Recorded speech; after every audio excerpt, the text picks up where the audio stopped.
Hello बच्चों, अब अगला पैसेज है। कहन ठंडी सांस में अब भूल वह जलती कहानी, आग हो उर में तभी दृग में सजेगा आज पानी, हार भी तेरी बनेगी मान नीचे का पताका, राख क्षणिक पतंग की है अमर दीपक की निशानी, है तुझे अंगार सैया पर मृदुल कलियां बिछाना, जाग तुझको दूर जाना। ये महादेवी वर्मा का दूसरा इम्पॉर्टेंट पैसेज है। इसका शीर्षक लिखना है, वो लिखा है उपर्युक्त पद्यांश के शीर्षक और कवि का नाम लिखिए।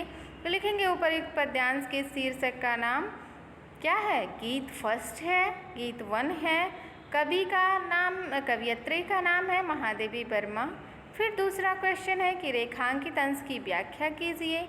रेखांकित अंश की व्याख्या लिखेंगे, प्रस्तुत रेखांकित अंश में कवियत्री का कहना है कि यदि किसी, ऊपर से हमारे तो चलो बता दे रहे हैं, कहना ठंडी सांस में अब भूल वह जलती कहानी, आग हो उर में तभी दृग में सजेगा आज पानी।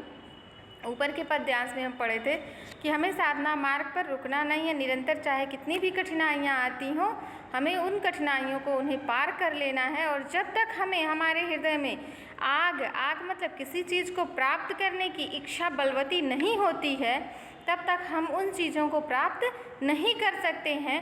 और साधना के मार्ग में किसी साधक को साधना मार्ग में या किसी मनुष्य को कर्तव्य के मार्ग में यदि क्या है, क्या पड़ता है, हार भी तेरी बनेगी मान नीचे का पता का। कह रहे हैं कि यदि हृदय में अज्ञात प्रियतम के प्रति, ईश्वर के प्रति हमारी सच्ची जो क्या है साधना है, अगर सच्ची है, तो अगर उसमें उससे मिलने की छटपटाहट है, आग है, तो इस स्थिति में उसमें मिलने वाली हार अर्थात कितनी भी कठिनाइयाँ आ रही हैं, हम अपने कर्तव्य पथ पर आगे बढ़ते जा रहे हैं, अगर उसमें हार भी मिल जाती है तो वह हमारी किसी विजय के पताके से कम नहीं होगी, कम नहीं मानी जाएगी।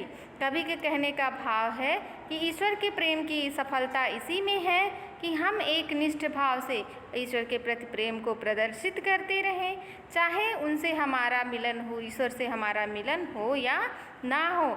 और मनुष्य के लिए कि चाहे हम अपने कर्तव्य पथ पर आगे हमेशा बढ़ते रहें, चाहे वह हमें कर्तव्य हमारा पूर्ण हो या ना पूर्ण हो, उसमें अगर हमें हार मिलेगी तो कम से कम हमको यह अफसोस नहीं रहेगा कि हमने अपने कार्य को ठीक ढंग से नहीं किया, वह भी हमारे विजय के पताका के समान रहेगी।